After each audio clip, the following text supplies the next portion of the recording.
Good morning friend, आप लोग कैसे हैं। तो फिर से स्वागत है आप लोगों का पसंदीदा YouTube channel Balram creative class में। आज हम आप लोगों के लिए सीटेट का जो तय मतलब 25/1/2023 में जो एग्जाम हुआ था उसका जो क्वेश्चन आया था पीवाई के क्वेश्चन आज हम लोग करने वाले हैं। और ये किस टाइप से क्वेश्चन आया था और आपको किस टाइप का करना है उसके बारे में पूरा डिटेल एक्सप्लेनेशन करेंगे। ठीक है, तो ये सीटेट, ठीक है, सीटेट डेट देख लीजिए आप लोगों को 25/1/2023। तो 2023 का ये जनवरी में जो आया था क्वेश्चन, ठीक है, उसका हम लोग पीवाई के क्वेश्चन करेंगे। और ये पेपर 6 to 8 के लिए, ठीक है, तो पेपर 2 है, ये 6 to 8 के लिए, तो पेपर 2, ठीक है, याद रखिए पेपर 2 6 to 8 के लिए।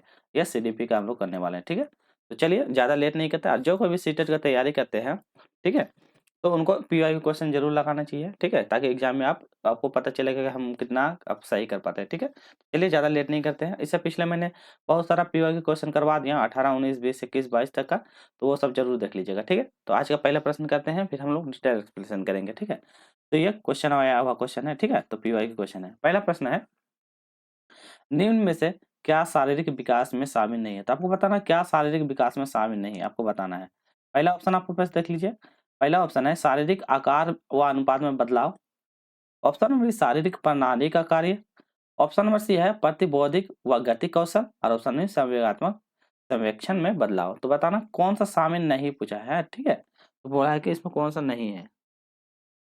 चलिए, तो इसका सही आंसर हो जाएगा ऑप्शन नंबर डी। क्या हो जाएगा, ये हो जाएगा ऑप्शन नंबर डी, संवेदनात्मक संप्रेक्षण प्रभाव। देखिए ये नहीं होगा। ठीक है, बाकी जो है शारीरिक विकास में ये सब शामिल होता है, जैसे शारीरिक आकार अनुपात में परिवर्तन होगा शारीरिक प्रणाली के कार्य करने की प्रक्रिया में बदलाव होता है, आप प्रतिबोधक और गति कौशल में उसका वृद्धि होता है। ठीक है, तो ये सब होता है। अब हम जानते हैं कि शारीरिक विकास के बारे में जब वर्णन हुआ है तो हम लोग जानते हैं शारीरिक विकास किस प्रकार का होता है। पहले हम बता देते हैं विकास, विकास का कितना 4 चरण होते हैं। कौन कौन सा चरण होता है, तो विकास का पहले चरण क्या होता है, पहला होता है शारीरिक। ठीक है, तो याद रखिएगा शारीरिक, शारीरिक कुछ कुछ आपको बेसिक बता दे रहे हैं। शारीरिक होता है, फिर उसके बाद मानसिक होता है, मानसिक होता है, फिर तीसरा क्या था, सामाजिक होता है, सामाजिक होता है, और एक चौथा होता है क्या होता है, सामवैयिक, उसको बोलता है सामवैयिक। ठीक है, सामवैयिक।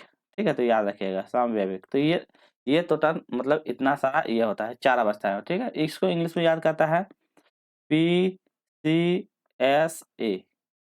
तो इस तरह करके आप याद रखते हैं PCSA करके। ठीक है, तो इतना आप लोग याद रखिएगा।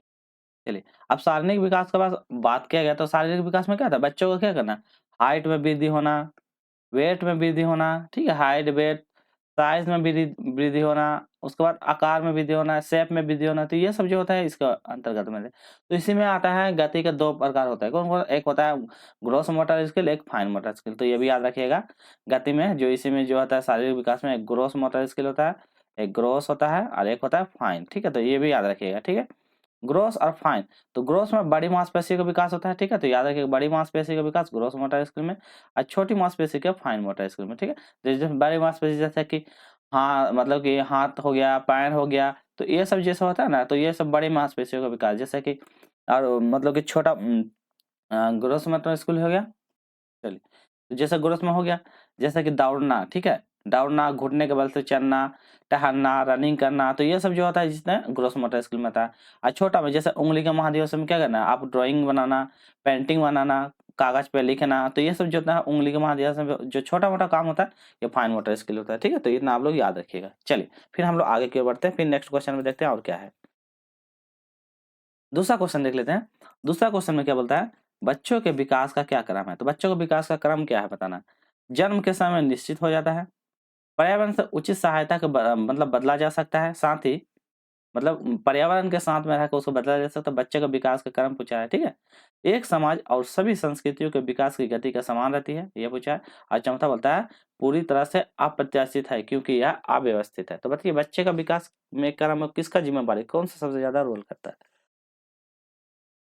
चलिए, हम लोग सही आंसर की बढ़ते हैं, तो ऑप्शन नंबर बी हो जाएगा। क्या हो जाएगा, बच्चों के विकास में पर्यावरण का उचित सहायता से बदला जा सकता है। तो ये बहुत ज्यादा इंपॉर्टेंट है। देखिए अब आपको पता ही है कि बच्चों के विकास में क्या है, हेरेडिटी और इन्वायरमेंटल है, मतलब वातानुगत और इन्वायरमेंट पर्यावरण का सबसे ज्यादा रोल होता है। बच्चों का विकास मतलब बच्चों को जैसा पर्यावरण दीजिएगा बच्चा का वैसा विकास होगा, ठीक है। बच्चों को अच्छा पर्यावरण मिलेगा तो बच्चा अच्छा कुछ कोशिश करेगा, बच्चा का अच्छा पर्यावरण नहीं मिलेगा तो बच्चा का विकास नहीं होगा, ठीक है। तो ये सब ठीक, तो याद रखिएगा ऑप्शन नंबर 20 का सही हो जाएगा। चलिए क्वेश्चन नंबर 3 की ओर बढ़ते हैं हम लोग। क्वेश्चन नंबर 12 था, सामाजिकरण की प्रमुख प्राथमिक संस्था कौन सी थी? तो बताना सामाजिकरण की प्राथमिक संस्था कौन सी है? बहुत ज्यादा इंपॉर्टेंट, कितना बार एग्जाम में पूछा है। पहला पुस्तकालय, ऑप्शन में स्कूल, ऑप्शन में सी परिवार, ऑप्शन में डी सरकार। चलिए बताइए प्राथमिक मतलब की संस्था कौन सी है? चलिए तो इसका सही आंसर हो जाएगा ऑप्शन नंबर सी, क्या हो जाएगा? प्राथमिक स्तर हो जाएगा परिवार, ठीक है। तो बहुत ज्यादा इंपॉर्टेंट है। जो मतलब कि बच्चा क्या था प्राथमिक स्तर, बच्चा सबसे पहले क्या था मातृभाषा, याद रखिएगा। मातृभाषा क्या करता है बच्चा? अपने परिवार से ही सीखता है, तो इसलिए इसी को प्राथमिक भाषा ही बोला जाता है, ठीक है। मातृभाषा परिवार। दूसरा, जब बोलेगा द्वितीयक भाषा बताइए, तो द्वितीयक, तो द्वितीयक जब बोलेगा द्वितीयक भाषा, तो द्वितीयक भाषा के लिए क्या बताइएगा? द्वितीयक भाषा परिवार के छोड़ के जो स्कूल होता है, ठीक है, स्कूल वगैरह जो होता है ये द्वितीय भाषा होता है, ठीक है। आस पड़ोस पड़ोसी ये सब जो होता है सब द्वितीय भाषा, पर फैमिली में जो होता है सबसे बेस्ट होता है परिवार, ठीक है। तो याद रहेगा प्राथमिक भाषा बोलेगा सरकार। यहाँ पे देख सब जगह का प्राथमिक भाषा। चलिए तो हो गया। चलिए आगे बढ़ते हैं, क्वेश्चन नंबर 4 की ओर बढ़ते हैं। किस चरण में बच्चे क्या है निर्णयात्मक तर्क कर पाते हैं और सामाजिक मुद्दों पर सकारात्मक करते हैं? तो आपको बताना है कौन सा चरण है जिसमें से बच्चे क्या निर्णयात्मक तर्क कर सकते हैं। पहला संवेदी चालक अवस्था है, ऑप्शन में पूर्व पूर्व संज्ञात्मक अवस्था, ऑप्शन में से मूर्त संज्ञात्मक अवस्था, ऑप्शन डी अमूर्त संज्ञात्मक अवस्था है। तो आपको बताना है बच्चे कौन सी अवस्थाएं में मतलब कि ये निर्णयात्मक तर्क विकसित हो जाता है बच्चे में। ये भी इंपॉर्टेंट क्वेश्चन है। चलिए तो इसका डिस्कस कर लेते हैं। तो कौन सी अवस्था में कहता है? ये अमूर्त, बहुत ज्यादा इंपॉर्टेंट है। तो अमूर्त संख्यात्मक अवस्था में बच्चों का क्या आता है? निगात्मक सोच, ठीक है, जिसमें तर्क ये सब करना जो होता है सीख जाता है, ठीक है। चलिए अब ये आया है, ये कौन सा, ये कौन दिया था? ये दिया था जीन पियाजे, तो याद रखिएगा जीन पियाजे, जीन पियाजे। चलिए अब जीन पियाजे आया था, जीन पियाजे के बारे में हम लोग संपूर्ण डिस्कस कर लेते हैं, देखते हैं क्या है। चलिए तो जीन पियाजे के बारे में जानते हैं। देखिए जीन पियाजे ने क्या कौन कौन सी अवस्था के बारे में बताया। जीन पियाजे ने बोला है कि बच्चे में क्या होता है? मैच्योरिटी, मैच्योरिटी होता है। बच्चे एक्सपीरियंस के माध्यम से सीखता है। बच्चे क्या है सोशल के साथ मतलब सामाजिक अंतःक्रिया करके सीखता है। और एक बार क्या है संतुलन की अवस्था में आ करता है। तो ये 4 अवस्था में भी दिए थे MESA, ठीक है। अब विकास मतलब जीन पियाजे का 4 अवस्थाएं कौन कौन सा है? पहला था 1 2 3 4 अवस्थाएं के बारे में थोड़ा सा जान जाते हैं। SPCF, इसको याद करने का तरीका है SPCF। SPCF में क्या है? पहला है संवेदी अवस्था, जो अभी बोला है ना ये संवेदी अवस्था, इसी को बोलते हैं सेंसरी मोटर। इसमें क्या होता है? बच्चे का अवस्था है एज याद रखिए 0 से लेकर 2 वर्ष, ठीक है। तो 2 वर्ष 0 से 2 वर्ष, इसमें क्या होता है? बच्चों क्या होता है इंद्रियों के स्पर्श करके को इधर उधर के वस्तुओं को मतलब कि छू के स्पर्श करके जो ये करता है, तो इसी को इंद्रिय गमन, ठीक है। तो याद रखिएगा। आता है प्री प्री कन्वर्सन लेवल, ठीक है, प्री ऑपरेशनल, ठीक है। प्री ऑपरेशनल कितना? 2 से लेकर 7 वर्ष के लिए, तो 2 से लेकर 7 वर्ष, ये भी याद रखिएगा 2 से 7 वर्ष प्री ऑपरेशनल, ठीक है। इसमें क्या होता है? बच्चों क्या होता है पुरुष मतलब कि इसमें निजी सजीव वाला जो होता है इसी में बच्चों के क्या होता है? निजी सजीव वाला जो आ जाता है इसी में आ जाता है, ठीक है। जीववाद वाली प्रक्रिया होता है, ठीक है। जैसे कि बच्चे को बड़ा डब्बा दीजिएगा, दो दो ये दीजिएगा, ठीक है, 2 दीजिएगा, तो इसमें से क्या है वो बड़ा छोटा में कंपेयर नहीं कर पाता, तो ये सब प्री कन्वर्सन में आ जाता है, ठीक है। चलिए अगला आता है कंक्रीट, ठीक है। कंक्रीट, कंक्रीट को हिंदी में बोलते हैं मूर्त संकेत, इसको बोलते हैं मूर्त, है ना। प्री हो गया मूर्त। मूर्त में क्या होता है? बच्चों की अवस्था कितना? 7 से लेकर 11 वर्ष, तो ये भी याद रखिए 7 से लेकर 11 वर्षों की अवस्था होती है, ठीक है। मूर्त अवस्था, मूर्त अवस्था में किसी बच्चों क्या करता है? इसमें मतलब कि रीजनिंग थोड़ा सा उसमें क्या करता है? सोच, सोच में थोड़ा सा उसका आ जाता है, ठीक है। चलिए सोच में क्या है? तो थोड़ा सा उसमें पड़ेगा, जैसे कि बस तो अरेंज करना सीख जाएगा, ठीक है। मतलब बढ़ते क्रम घटते क्रम में उसको सीख जाता है, संरक्षण कैसे करना है, अनुमान कैसे लगाना है, उसको क्रम में कैसे करना है, तो ये सब अवस्था इसमें आ जाता है, ठीक है। फॉर्मल, फॉर्मल में जो ये होता क्या था? 11 प्लस, तो 11 प्लस की जो अवस्था होते इसमें से क्या होता है? बच्चों का मतलब रीजनिंग करने की क्षमता, परिकल्पनात्मक सोच करने की क्षमता, तो ये सब क्षमता वगैरह क्या होता है इसमें जागृत हो जाता है। तो ये 4 अवस्थाएं होती है, ठीक है। तो जीन पियाजे का ये भी बहुत ज्यादा इंपॉर्टेंट है, तो याद रखिएगा आप लोग। चलिए फिर आता है जीन पियाजे से क्वेश्चन। जीन पियाजे के संज्ञानात्मक विकास के एक प्रमुख आलोचक, तो जीन पियाजे का क्यों आलोचना किया गया था आप बताइए। पहला, उन्होंने बच्चों को सक्रिय कार्यकर्ता के रूप में नहीं देखा, इसीलिए। उन्होंने अधिगम भाषा को बहुत महत्वपूर्ण प्रस्तावित किया, इसीलिए। उन्होंने समाज और संस्कृति के प्रभाव उन्हें ध्यान नहीं दिया, इसलिए। और उन्होंने क्या है इनाम व सजा के प्रयोग को बहुत ज्यादा प्रमुखता दी इसीलिए। तो बताइए, चलिए तो आंसर की हम लोग बताए क्या कहे, उन्होंने संस्कृति के प्रभाव को ध्यान में नहीं रखा इसीलिए। तो क्या किया था उन्होंने, क्या कहा, समाज और संस्कृति के जो प्रभाव है उनको क्या करा, वो ध्यान में नहीं रखा था। तो क्या कहा, समाज और संस्कृति के जो प्रभाव उनको क्या था, वो ध्यान में नहीं रखा, तो इसलिए इसलिए आलोचना हुआ। ठीक है, तो उन्होंने क्या पे उन्होंने मतलब कि समाज संस्कृति को छोड़कर वो मतलब अन्य को बाकी सबको ध्यान दिया था। जैसा कि नहीं बोलता अभी जस्ट बताया, परिपक्वता मैच्योरिटी करके सीखता है, एक्सपीरियंस करके, सोशल और संतुलन के व्यवस्था सीखता है। ठीक है, तो ये सब अवस्था को भी ध्यान दिया था। ठीक है, इसलिए चलिए आगे की ओर फिर बढ़ते हैं, फिर नेक्स्ट देखते हैं जैन पियाजे साथ कुछ क्वेश्चन आता है तो फिर डिस्कस करेंगे। क्वेश्चन नंबर 6, पियाजे के अनुसार बताना इनमें से कौन सा का, देखिए 2023 में कितना पियाजे से 3 क्वेश्चन बच गया। तो पियाजे का ये बहुत ज्यादा इंपॉर्टेंट, संज्ञानात्मक विकास में महत्वपूर्ण भूमिका नहीं है। तो बोलता है पियाजे का आंसर कौन भूमिका नहीं है। ठीक है, संज्ञानात्मक विकास में पहला है गतिविधि, ऑप्शन में अन्वेषण, ऑप्शन में सी भाषा, ऑप्शन में जैविक प्रक्रिया। तो बताइए उसमें पियाजे ने किसको महत्व नहीं दिया है। ठीक है, इसको हम छोटा करते हैं ताकि आपको यहाँ दिखे। तो पियाजे ने किसको ज्यादा महत्व नहीं दिया था, चलिए बताइए। चलिए तो आपको समझ में आ गया होगा। आप चलिए इसको थोड़ा बड़ा करते हैं और उसके बाद फिर इसका देखते हैं आंसर।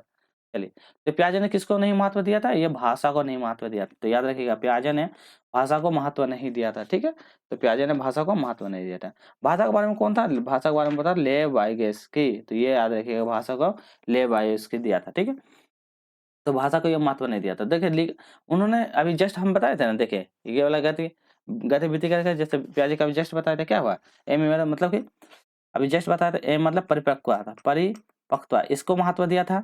ठीक है, याद रखिएगा, इसी को मतलब मैच्योरिटी। ठीक है, मैच्योरिटी को महत्व दिया था। किसको महत्व दिया था, एक्सपीरियंस, अनुभव को लो, अनुभव को महत्व दिया था, अनुभव को महत्व दिया, इसको बोलते हैं एक्सपीरियंस, एक्सपीरियंस को महत्व दिया था। फिर सोशल इंटरेक्ट करके मतलब सोशल अंतक्रिया, मतलब कि सामाजिक इंटरेक्ट करके, मतलब सामाजिक अंतक्रिया करके। ठीक है, तो सामाजिक अंतक्रिया करके। ठीक है, ये इसको महत्व दिया था, और एक तो किसको महत्व दिया था, ये संतुलन को महत्व दिया था, संतुलन, इक्विलिब्रेशन, संतुलन को महत्व दिया है। ठीक है, तो ये अब जैसे इक्विलिब्रेशन होता है, इक्विलिब्रेशन क्या होता है, इक्विलिब्रेशन का 2 प्रकार होता है। तो ये भी याद रखें, इक्विलिब्रेशन मतलब संतुलन, संतुलन का 2 प्रकार होता है। कौन कौन, एक अनुकरण होता है, अनुकूलन, एक अनुकूलन होता है और एक होता है संगठन होता है। ठीक है, तो याद रखिए अनुकूलन और संगठन। तो ये याद रखिए, जीन पियाजे आ गया। तो फिर इसी का 2 अनुकूलन का 2 प्रकार होता है, एक एसिमिलेशन, एक एसिमिलेशन और एकोमोडेशन। ठीक है, एकोमोडेशन, एसिमिलेशन को हिंदी में बोलते हैं आत्मसात, और एकोमोडेशन बोलते हैं समायोजन। देखिए समायोजन क्या होता है, बच्चों क्या होता है, पूर्व ज्ञान में जो कुछ नया बदलाव करता है या उसमें मॉडिफाई करता है, तो एकोमोडेशन बोलते हैं। और क्या होता है, इसमें क्या होता है, पूर्व ज्ञान में क्या होता है, उसी को आत्मसात करना, मतलब नए ज्ञान में, इसमें नए ज्ञान में इसको मतलब जोड़ लेना। तो उसी जो ज्ञान है उसी में क्या कहते हैं, बस जोड़ने के ज्ञान एसिमिलेशन कहते हैं। तो ये बहुत ज्यादा इंपॉर्टेंट है। ठीक है, चलिए आप आया लॉरेंस कोहलबर्ग। ठीक है, लॉरेंस कोहलबर्ग से क्वेश्चन आता है, उसमें हम लोग देखते हैं लॉरेंस कोहलबर्ग क्या बोलते हैं। लॉरेंस कोहलबर्ग ने द्वारा दिए गए उत्तर पारंपरिक, तो कौन सा उत्तर पारंपरिक नैतिक का 5वें चरण बताना है कि सामाजिक अनुबंध अविनाश व्यक्ति मानते हैं। तो 5वें चरण, ठीक है, इसमें बताना है। तो पहले आप लोग बनाइए, फिर उसके बाद लॉरेंस कोहलबर्ग के बारे में हम डिटेल में डिस्कस करेंगे। ठीक है, आप लोग बनाने की कोशिश कीजिए। पहला है, किसी प्रक्रिया को भौतिक प्रमाण ही उसकी अच्छाई या बुराई को निर्धारित करते हैं। ऑप्शन नंबर बी, नियमों का पालन करने के बदले में किसी प्रकार का लाभ मिलना चाहिए। ऑप्शन नंबर सी, सामाजिक व्यवस्था को बनाए रखने के लिए निश्चित नियम स्थापित करना और उनका पालन करना चाहिए। और नैतिक निर्णय का स्व चुने हुए नैतिक सिद्धांतों का संदर्भ में किए जाने चाहिए। चलिए आप लोग बताइए, फिर उसके बाद हम लोग आगे बढ़ेंगे। चलिए चलिए, तो सही आंसर में हम बढ़ते हैं। तो इसका सही आंसर ऑप्शन नंबर डी क्या हो जाएगा, नैतिक निर्णय स्व चुने हुए नैतिक सिद्धांतों के संदर्भ में। ठीक है, तो इसके बारे में चलिए अब आ गया इसके बारे में, तो हम लोग थोड़ा सा जानते हैं कि लॉरेंस कोहलबर्ग के बारे में। ठीक है, तो लॉरेंस कोहलबर्ग के यहाँ नीचे में हम लोग डिस्कस करते हैं लॉरेंस कोहलबर्ग के बारे में। यहाँ पे थोड़ा सा डिस्कस करते हैं। देखिए इन्होंने क्या है, 3 लेवल, ठीक है, 3 लेवल दिया था और 6 चरण दिया था। याद रखिए 3 लेवल का 6 चरण दिए थे। पहला चरण में क्या क्या दिया था, पहला चरण में बोला था कि इसमें क्या बोला था, पहला चरण में इसमें क्या बोला था, पहले डर या सजा। ठीक है, तो पहला लेवल में क्या था, पहला लेवल का नाम बता देते हैं। पहला लेवल का नाम था कन्वर्सनल, प्री कन्वर्सनल लेवल। ठीक है, प्री कन्वर्सनल मतलब पूर्व संगात्मक। ठीक है, पहला में होता है डर या सजा का दौर से, दूसरा बोलता है इंस्ट्रूमेंट। ठीक है, इंस्ट्रूमेंट मतलब टीट फॉर टैट। ठीक है, टीट फॉर टैट। ठीक है, दूसरी अवस्था जो आती है इसको बोलते हैं कन्वेंशनल। ठीक है, इसको कन्वेंशनल, कन्वेंशनल मतलब हिंदी में बोलते हैं, क्या बोलते हैं, पारंपरिक अवस्था है। पारंपरिक अवस्था में इसमें क्या बोलता था, इसमें पहले बोलता है कि गुड बॉय गुड गर्ल। ठीक है, तो याद रखिए गुड बॉय गुड गर्ल, तो गुड बॉय गुड गर्ल इसमें आ जाता है। फिर यह तीसरा हो गया, ठीक है, पहला हो गया ये, दूसरा हो गया ये, तीसरा हो गया ये, चौथा हो गया। चौथा में क्या होता है, लॉ एंड ऑर्डर, तो ये याद रखिए, लॉ और ऑर्डर, तो चौथा चरण बताया, ठीक है।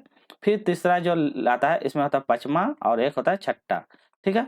पचमा छठा में क्या होता है, लॉ एंड कॉन्ट्रैक्ट, तो इसको याद करने के तरीका, पहले लॉ ऑर्डर होगा, फिर उसके बाद लॉ और कॉन्ट्रैक्ट होगा, लॉ और कॉन्ट्रैक्ट होता, और छठा में होता है सार्वभौमिक, सार्वभौमिक। तो ये टोटल अवस्थाएं दिए थे, ठीक है। तो इतने चार मतलब 6 अवस्थाएं दिए थे, इसी के बारे में तो आता है। ये पचमा वाला जो रहता है निर्णय, स्वतः निर्णय लेने का जो देता है कि निर्णय लेना समाज के लिए, भलाई के लिए, क्या ना कानून को तोड़ देना, तो यही पचमा अवस्था में आता है, ठीक है। तो याद रखिएगा, जैसे इसमें बोला है ना, गुड बॉय अभी जस्ट बताया था। तीसरी अवस्था में नियम को पालन करने के किसी लाभ के लिए, तो चौथी लॉ एंड ऑर्डर, तो लॉ एंड ऑर्डर और सामाजिक व्यवस्था बनाए रखने, निश्चित नियम को स्थापित करने के लिए उनका पालन करना, तो सामाजिक के लिए क्या था, सामाजिक व्यवस्था को व्यक्तित्व के लिए ये अवस्था होती है, ठीक है। तो याद रखिएगा।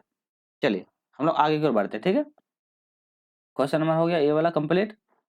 चलिए 5वां चरण हो गया। अगला क्वेश्चन नंबर इसको देख लेते हैं, ठीक है। चलिए इसमें बोलता है, यह विचार बच्चों को सीखने में उनकी संस्कृति के संदर्भ में अनुसरण में सहायता और मार्गदर्शन देना चाहिए। क्यों, उसको कौन प्रस्तावित किया था, बताना है बच्चों को सीखने और संस्कृति के संदर्भ में उनकी सहायता और मार्गदर्शन देना। हार्वर्ड गवर्नर ने, लेवस कौन होगा ना, जीन पियाजे ने, लेवस। चलिए बताइए। चलिए तो इसका सही आंसर को बढ़ते हैं, देख लेते हैं क्या हो जाएगा सही आंसर।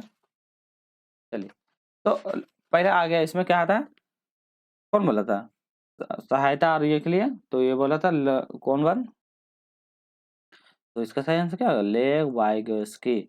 लेव वाइगोस्की ने 3 चीज को मुझसे महत्व दिया था। 3 चीज क्या क्या था, एक था सोशल मतलब सामाजिक, ठीक है, समाज, ठीक है, पहला समाज। दूसरा क्या था, संस्कृति, संस्कृति, और तीसरा क्या था, ये भाषा, ठीक है। तो याद रखिएगा ये 3 चीज को दिया था, सोशल, उसके बाद कल्चर और लैंग्वेज, तो ये 3 चीज को ही महत्व दिया था, सोशल, कल्चर और लैंग्वेज, 3 चीज को महत्व दिया था। हार्वर्ड गवर्नर ने भाषा बहुबुद्धि सिद्धांत दिया था। लॉरेंस कोहरबाग अभी जस्ट बता दिया था, वो 3 चरण ये बताते हैं, ठीक है। और जॉन जीन पियाजे ने 4 सिद्धांत दिया था, ठीक है। वो तो हम सारा डिस्कस कर लेव के बारे में जस्ट अभी बता दिया, ठीक है, भाषा संस्कृति संस्कार के बारे में, ठीक है। चलिए और देखते हैं आगे, क्वेश्चन नंबर 9 की ओर बढ़ते हैं। क्वेश्चन नंबर 9 बोलता है, विद्यार्थियों को संकेत, इशारे देना, सोच विचार की प्रक्रियाओं को मॉडल करना किसका उदाहरण है। तो बच्चा को देखना, सोच विचार मतलब कि उसका इरादा, सोच विचार आदि को प्रस्तुत करने के लिए कौन सा है, अनुकरण, रटकर स्मरण, विलंबित या पार। चलिए बताइए। चलिए तो इसका क्या हो जाएगा सही आंसर, तो यही बच्चों का पार। स्कार्फ फोल्डिंग, स्कार्फ फोल्डिंग क्या होता है, बच्चों का मतलब ये वाला एक जगह रहता है, ठीक है, इस जगह। तो इसमें क्या होता है, बच्चे जब यहाँ पे रहता है, तो जब बच्चे थोड़ा सा काम में प्रॉब्लम मतलब थोड़ा अटक जाता है, तो हम क्या करते हैं, एक्स्ट्रा इफेक्ट लगा देते हैं, एक्स्ट्रा इफेक्ट लगा देते हैं ताकि बच्चे वहाँ दूर तक अवस्था में। तो ये स्कार्फ फोल्डिंग का सिद्धांत कौन दिया था, ये लेग वाइगोस्की, तो ये भी याद रखेगा, लेग वाइगोस्की, लेग वाइगोस्की, ठीक है, लेग वाइगोस्की। रटन अनुकरण का सिद्धांत, ये सब तो अलग अलग वैज्ञानिक ने दिया था, ठीक है, तो लेग वाइगोस्की का दिया था, ठीक है, याद रखिएगा। चलिए, एक प्रगतिशील कक्षा में क्या होना चाहिए, बच्चों अर्थपूर्ण गतियों से संलग्न होते हैं और जो वो अपनी क्षमता के अनुसार कार्य कर पाएंगे। शिक्षक सभी सीखते हैं, शिक्षक केंद्र होते हैं। ये पाठ्य पाठ्य पुस्तक ही सीखने का एकमात्र स्रोत है और सभी सीखने का केंद्र बिंदु है। चलिए बताइए, एक प्रगतिशील कक्षा में आपको बताना है क्या होगा, ये सब इम्पोर्टेंट है। तो क्या पहले देखिए, एकमात्र स्रोत ये तो गलत है, सीखने का केंद्र, शिक्षक सभी सीखने का केंद्र था, सभी सीखने का केंद्र ये भी नहीं, तो ऑप्शन नंबर ए हो जाएगा, ठीक है। अर्थपूर्ण गतिविधि में संलग्न होते हैं और वो अपनी इच्छा के अनुसार, क्षमता के अनुसार वो कार्य कर पाते हैं, ठीक है, प्रोग्रेसिव एजुकेशन का यही रूल है, ठीक है, तो ये भी याद रखिएगा, ठीक। चलिए हम लोग आगे को बढ़ते हैं, क्वेश्चन नंबर 11 देख लेते हैं। खाली क्या है, वाले व्यक्ति विशिष्ट स्वर, ताल और अंतर करने में सक्षम होते हैं जिन्हें पहचानने में चूक जाते हैं।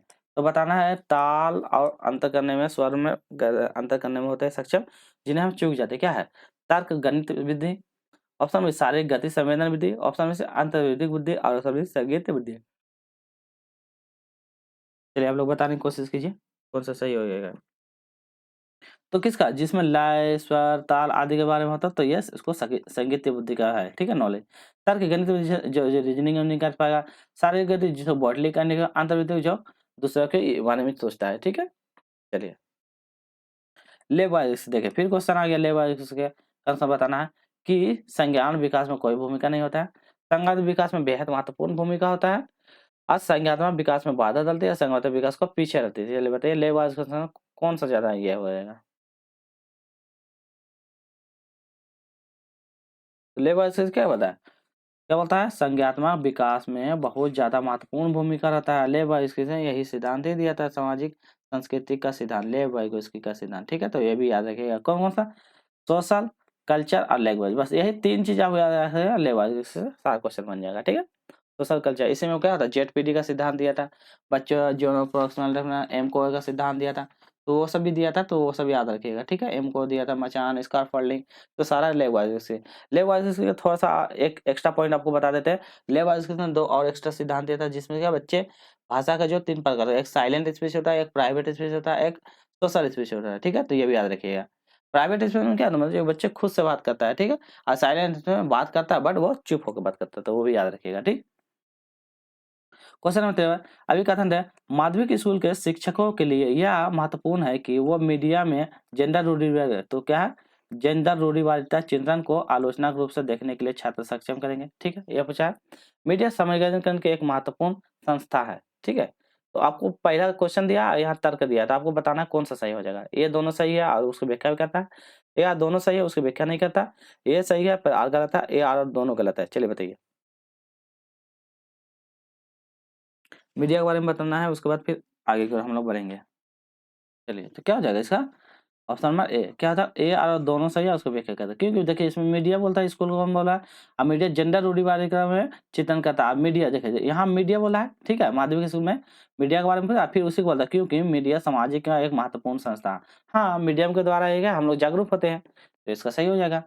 चलिए क्वेश्चन नंबर देखते हैं ना, बच्चों के आकलन के बारे में निम्न में कौन सा कथन सही नहीं है। तो बच्चों का आकलन कौन सा सही नहीं पूछा है। ठीक है, सही नहीं है बताना।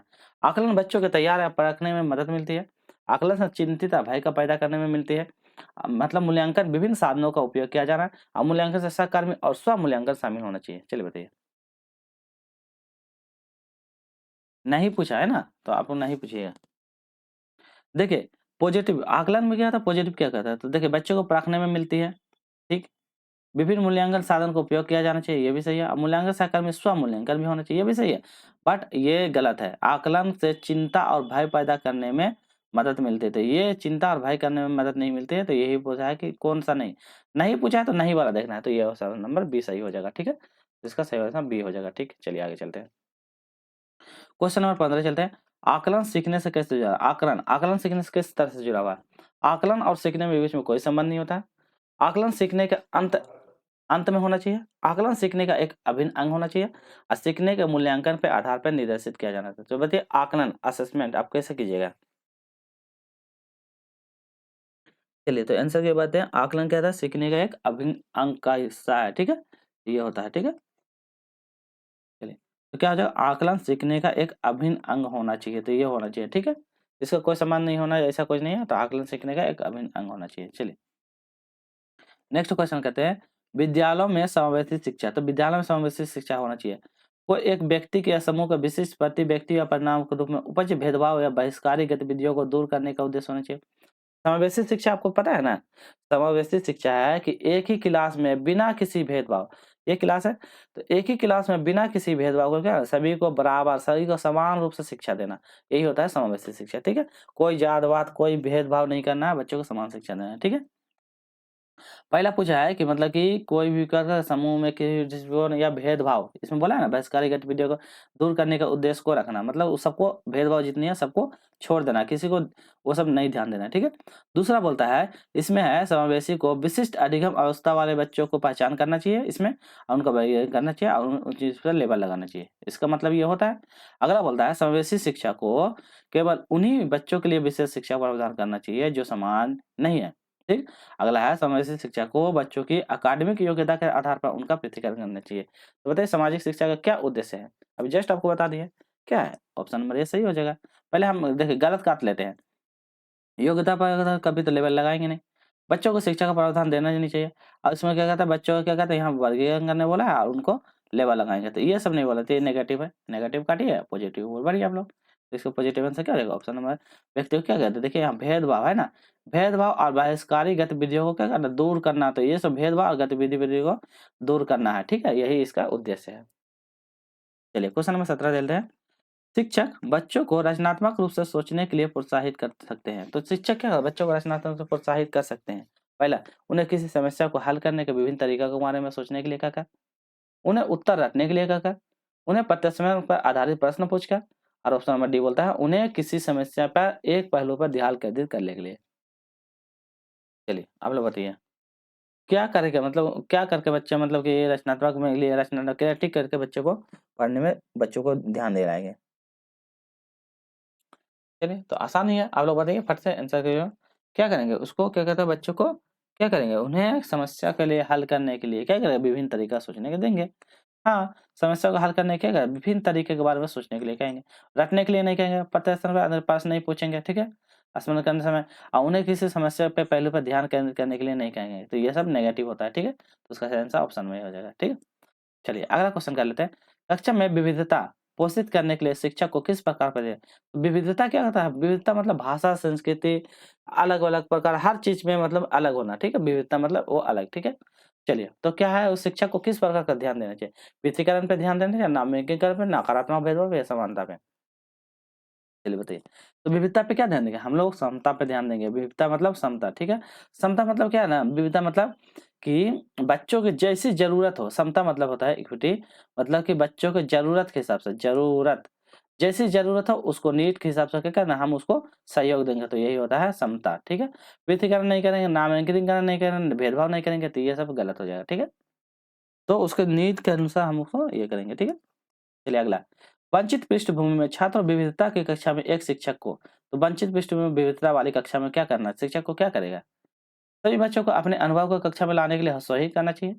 केवल प्रभावशाली समूह बच्चों के लिए अनुभव साझा करने के लिए प्रोत्साहित करना चाहिए। केवल वंचित समूह वाले अपने अनुभव साझा करने के लिए प्रोत्साहित करना चाहिए। और अपने अनुभव साझा करने के लिए सभी बच्चों को अपने अनुभव साझा करने के लिए प्रोत्साहित करना चाहिए। चलिए तो क्या करेंगे, चलिए बताइए। तो क्या करेंगे इसमें, पहला है कि अनुभव लाने के लिए हतोत्साहित, कभी भी बच्चों को हम नेगेटिव हतोत्साहित नहीं करेंगे, तो हमेशा ये गलत हो जाएगा, ठीक है। केवल बोला है, केवल प्रभावशाली बच्चों के लिए अनुभव साझा करने के लिए, केवल गलत हो जाता है। केवल फिर बोला है वंचित समूह, यहाँ बोला है ना वंचित समूह का अनुभव साझा करने के लिए, ये भी गलत होता है। तो ऑप्शन नंबर डी हो जाएगा, क्या हो जाएगा, अपने अनुभव साझा करने के लिए बोलेंगे बच्चे, और अपने से खुद से वो जितनी भी एक्टिविटी है वो खुद से करें, तो यही होता है, उनको प्रोत्साहित करेंगे, ठीक है, विविधता को, ठीक है। अगला क्वेश्चन देख लेते हैं। अभियान, गुणज विकल्प से जूझ रहे विद्यार्थी को उपयुक्त सामग्री जैसे कि हस्त कौशल वस्तु, गणक यंत्र और गणित ऐप उपलब्ध कराना जरूरी है। हाँ, जैसे इसको गुणज से बयान होगा तो क्या इसको बोलते हैं? इसको बोलता है डिसकैलकुलिया, डिसकैलकुलिया। तो डिसकैलकुलिया, डिसकैलकुलिया जिसको होता है तो उसको क्या कैलकुलेटर वगैरह सब प्रोवाइड करेंगे, तो पहला तो लग रहा सही है। तर्क इसीलिए बोलता है, इसीलिए देना चाहिए, मतलब ये सब प्रोसेस बच्चों को ये सब उपलब्ध करवाना चाहिए, क्योंकि संलग्नता से जूझ रहे विद्यार्थी ज्ञानात्मक क्रियाओं को बार-बार दोहराते हैं। तो ये दोनों बताइएगा, ये दोनों मैच करता है कि नहीं करता है? यहाँ पहला है, ये दोनों सही है और व्याख्या भी करता है। ये दोनों सही है और लेकिन व्याख्या नहीं करता। ये लेकिन ये सही है, वो गलत। चलिए बताइए। तो क्या हो जाएगा? तो दोनों ऐप सही है। देखिए पहला तो है, इसको सही है कि गणित वाले जो दिक्कत होता है तो गणित ऐप ये सब वो प्रोवाइड करेंगे, पहला सही है। दूसरा बोलता है जो स्वलीनता मतलब स्व में लीन, मतलब जिसको काम होगा वो उसी में लीन है, उसी में कुछ नहीं। खड़ा है तो खड़ा, बोल रहा है तो बस खड़ा है तो बैठे रहेगा, तो उस तरह, ठीक है। तो स्व में लीन तो ये वाला भी है। तो दोनों प्रकार का बीमारी है ये, तो ये भी अपना सही है, ये भी सही है। बट क्या है तो दोनों एक दूसरे को क्या कहता है, इसके कारण मतलब डिस्कलिया के कारण ये स्वलीनता नामक बीमारी को बार-बार दोहराता है, ऐसा नहीं है। तो दोनों सही है, ठीक है। दोनों सही है बट वो दोनों को क्या कहता है, व्याख्या नहीं कर पाता है। तो सही है बट व्याख्या नहीं करता, ठीक है। तो याद रखिएगा। अतः क्या है, समस्या समाधान की प्रक्रिया किससे बाधित होती है? तो बताइए समस्या समाधान की प्रक्रिया किससे बाधित होती है? अनुरूपी सोच से, स्वाभाविक सोच से, साधन लक्ष्य विश्लेषण से या वर्तमान स्थिरता से? तो बताइए समस्या समाधान प्रक्रिया किसमें बाधित होती है? तो ये किसमें बाधित हो रही है? प्रक्रियात्मक स्थिरता में बाधित होती है। ये ज़्यादा इंपॉर्टेंट है, प्रक्रियात्मक स्थिरता में, ठीक है? तो याद रखिएगा। चलिए क्वेश्चन नंबर 22 बढ़ते हैं। अभी कथन फिर दिया है, जो शिक्षक मानते हैं कि क्षमता निश्चित नहीं और प्रयास किसके उसे बदले, तो शिक्षक का कहना है जिसका क्षमता निश्चित नहीं है तो उसको क्या कहता है, प्रयास बार-बार प्रयास करके उसको बदल सकता है। हाँ, ये तो सही है।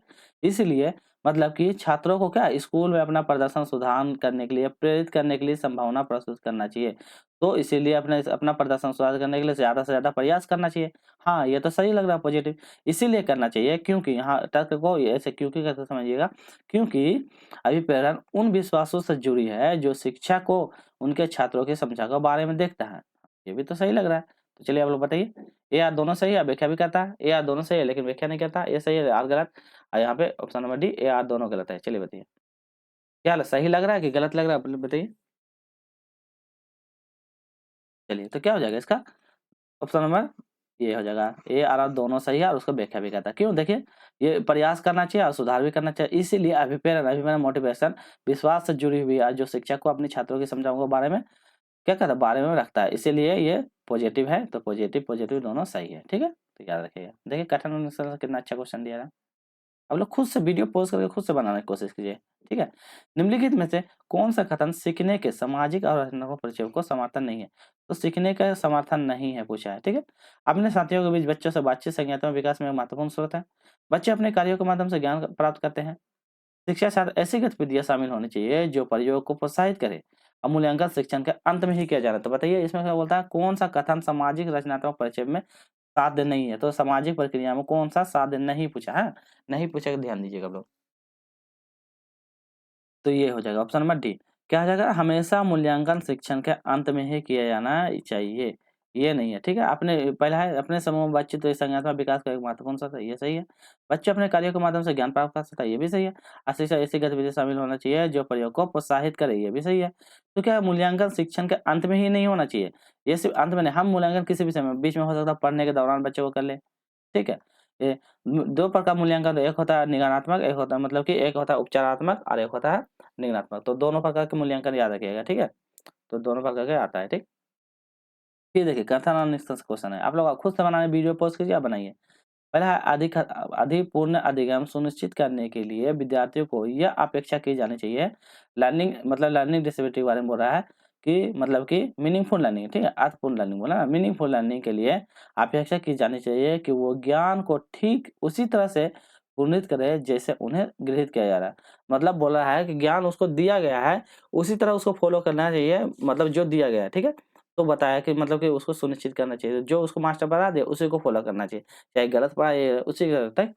तो तर्क बोलता है इसीलिए क्योंकि अधिगम बच्चों द्वारा ज्ञान को निष्क्रिय रूप से प्राप्त करने और उनका प्रदान करने का प्रक्रिया है। अब बताइए कौन सा सही होगा। फिर हम लोग आगे की ओर बढ़ेंगे, बताइए आप लोग। चलिए तो फिर आगे की ओर बढ़ते हैं, निकलते हैं। चलिए तो इसका सही आंसर क्या है, ऑप्शन नंबर डी। क्या हो जाएगा, ऑप्शन नंबर डी हो जाएगा। क्या हो जाएगा, दोनों गलत है। तो क्या है, ये भी गलत, क्योंकि देखिए उसी तरह फॉलो करना चाहिए, तो गलत है, नहीं करना है। इसीलिए अधिगम बच्चों निष्क्रिय मतलब नेगेटिव, ये बोल दिया ना, नेगेटिव रूप से प्राप्त करने का उनका प्रदान कर। तो ए आर आर दोनों गलत है, तो ए आर दोनों गलत है, ठीक है, याद रखिएगा। चलिए अगला है, चारू चारू की किसी विषय में कोई अभिरुचि, ठीक है, चारू नाम की कोई लड़की है, उसको कोई विषय में अभिरुचि है नहीं है, ठीक है, मतलब उसको कोई टॉपिक पे कोई भी बुक में अभिरुचि नहीं है, तथा वह केवल क्या कहते हैं परीक्षा में उत्तीर्ण होने के लिए पढ़ती है। चारू एक नाम की लड़की है, उसको कोई बुक बुक में कोई इंटरेस्ट नहीं है, बट वो पढ़ती क्यों, किसी भी एग्जाम में वो पास हो जाए। तो किस रूप से वो प्रेरित है, आंतरिक रूप से भी प्रेरित है, असफलता स्वीकार विद्यार्थी है, महारत उन्मुख विद्यार्थी है, या असफलता परिहार विद्यार्थी है? चलिए बताइए। तो क्या हो जाएगा इसका, असफलता परिहार विद्यार्थी, ठीक है। देखिए मोटिवेशन के 2 प्रकार होते हैं, एक आंतरिक रूप से होता है, आंतरिक रूप से क्या होता था, जो मतलब खुद से, तो याद रखिएगा, खुद से जो मोटिवेट होता है कि हमको एग्जाम में अच्छा करना है, हमको बेस्ट करना है, ये किसी को दिखावे नहीं करती है, खुद से अंदर से मोटिवेट होते हैं, तो ये वाला, ठीक है। अगला है, इसमें क्या होता है, महारत है उसमें बहुत ज्यादा इंपॉर्टेंट रहता है, ठीक है। असफलता परिहार तो इसमें होता है बाह्य रूप से, ठीक है, तो इसको बोलते हैं बाह्य, इसको बोलते हैं बाह्य मतलब इसको क्या करना है ना, दूसरों को दिखाने के लिए, रिवार्ड पाने के लिए, दूसरों को दिखाने के लिए कि देखो हम पास हो गए हैं, हमको मतलब हमको गाड़ी मिलेगा, तो हम बाह्य मतलब बाह्य प्रेरणा ये इसको बोलता है असफल परिहार विद्यार्थी, ठीक है। क्वेश्चन नंबर 26 देखते हैं, निम्नलिखित में कौन सी कार्य नीति अधिगम के लिए एक प्रभावी नीति नहीं है? तो बताना कौन से प्रभावी नीति नहीं पूछा है। तो कार्य नीति का अधिगम प्रभावी अर्धहीन अनुभव, अपने किसी साथी को समझने, स्वयं से प्रश्न करना, अवधारणा को मानचित्र बनाना। चलिए बताइए तो कौन सा नहीं होगा, ठीक है, नहीं देख के बताइए।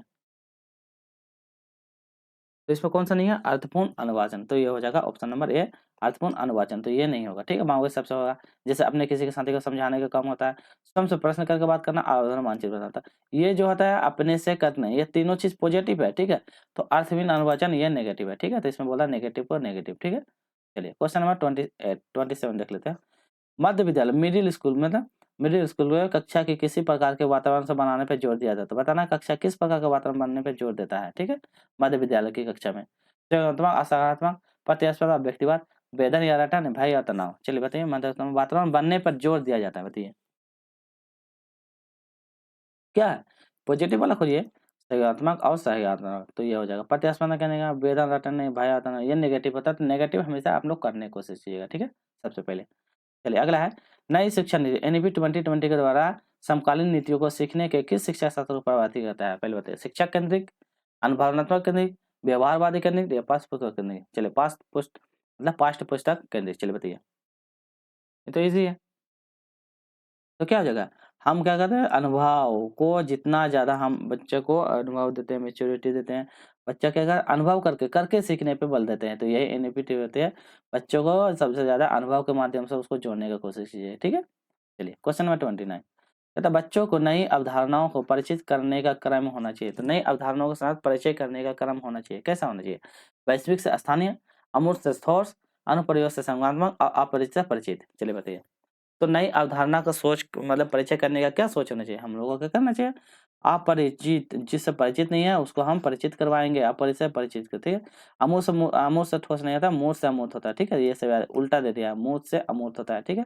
वैश्विक से स्थानीय नहीं होता है, मतलब कि सामान्य से विशिष्ट होता है, ठीक है, सामान्य से विशिष्ट होता है, तो ये सब याद रखिए, अनुप्रयोग से मतलब होता है, ठीक है। चलिए आज का अंतिम प्रश्न देख लेते हैं। विद्यालय में विद्यार्थी को अर्थपूर्ण अधिगम से नकारात्मक रूप से प्रभावित होता है, तो फिर क्या मीनिंगफुल लर्निंग में नकारात्मक रूप से प्रभावित होता है, आ खाली जगह सकारात्मक रूप से प्रभावित होता है। आपको यहाँ पे 4 ऑप्शन है, बहिष्कार प्रस्तावों का शिक्षार्थी करने से शिक्षा था, बहिष्कार प्रथाओं का परीक्षा उन्मूलन शिक्षा साथ, समवैश्विक मतलब कि प्रथाओं से परीक्षा उन्मूलन शिक्षा साथ, असमवैश्विक प्रथाओं से शिक्षा केंद्रित शिक्षा साथ। तो आपको बताना है कि पहले नेगेटिव वाला ढूंढिए, एक नेगेटिव ढूंढ लीजिएगा, एक पॉजिटिव मिल जाएगा। चलिए तो सही आंसर देख लेते हैं। देखिए इसमें क्या होता है, अर्थपूर्ण अधिगम से नकारात्मक रूप से प्रभावित, नकारात्मक क्या होता है, बहिष्कार, नेगेटिव। देखिए समावेशी तो ये पॉजिटिव, पॉजिटिव कर दीजिए, नेगेटिव बोला है तो नेगेटिव, नकारात्मक रूप से प्रभावित है, तो बहिष्कार प्रथाओं से कहते हैं उसको नेगेटिव इफेक्ट पड़ता है, ठीक है। और खाली अगर सकारात्मक रूप से प्रभावित, सकारात्मक क्या होता है, शिक्षार्थी केंद्रित शिक्षा शास्त्र, तो होता है शिक्षार्थी केंद्रित शिक्षा, ये पॉजिटिव होता है, ठीक है। तो ऑप्शन नंबर ए सही हो जाएगा, ठीक है।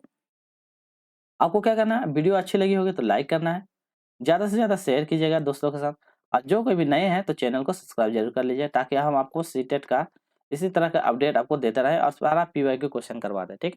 ये सारा पीवाईक्यू क्वेश्चन है, ठीक है, ऐसा नहीं कि नहीं, आप बुक क्वेश्चन निकाल कर आप इसको बना के भी देख लीजिएगा, सेम टू सेम क्वेश्चन मिलेगा, पीवाईक्यू सारा पीवाईक्यू क्वेश्चन है।